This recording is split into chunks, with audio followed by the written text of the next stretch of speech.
இந்த கொஸ்டினில் 3 பேர் இருக்காங்க. 3 பேர் ஒரு வேலையை 4, 6, 10 நாட்களில் முடிக்கிறாங்க. சரிங்களா? இப்போ அதில் ஒருத்தர் எக்ஸ் அந்த ஒரு வேலையை 4 நாட்களில் முடிக்கிறாரு. அதே ஒரு வேலையை 6 நாட்களில் முடிக்கிறாரு. அதே மாதிரி இசட்டு ஒரு வேலையை 10 நாட்களில் முடிக்கிறாரு. ஓகேவா? நாட்கள் எப்பவும் கீழே தான் எழுதணும், வேலையை மேலே எழுதணும்.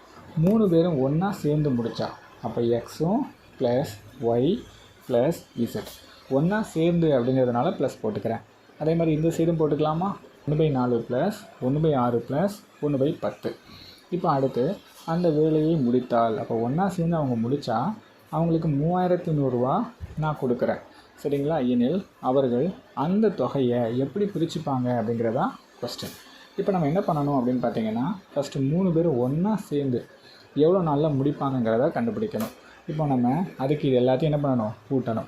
பின்னங்களை கூட்டணும்னா அடியில் இருக்கக்கூடிய டேர்ம்ஸுக்கு நீங்கள் எல்சிஎம் கண்டுபிடிக்கணும். ஸோ இந்த கீழே இருக்க டேர்ம்ஸோட எல்சிஎம் வேல்யூ என்ன அப்படின்னு பார்த்தீங்கன்னா 60ன்னு வரும். ஓகேவா? ஸோ அப்போ அந்த 3 டேர்மோட எல்சிஎம் என்ன? 60.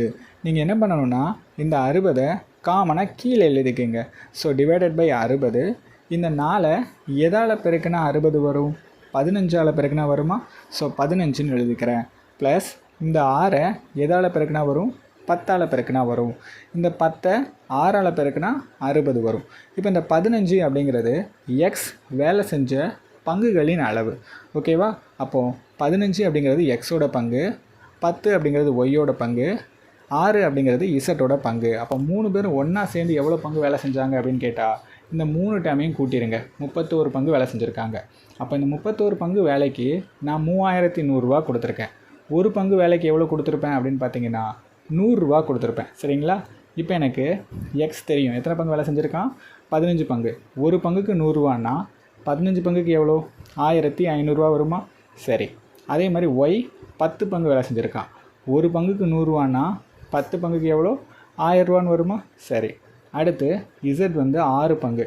ஒரு பங்குக்கு 100 ரூபான்னா 6 பங்கு எவ்வளோ? 600 ரூபா வரும். அப்போது இந்த மாதிரி தான் என்ன பண்ணுவாங்க? பிரிச்சுப்பாங்க.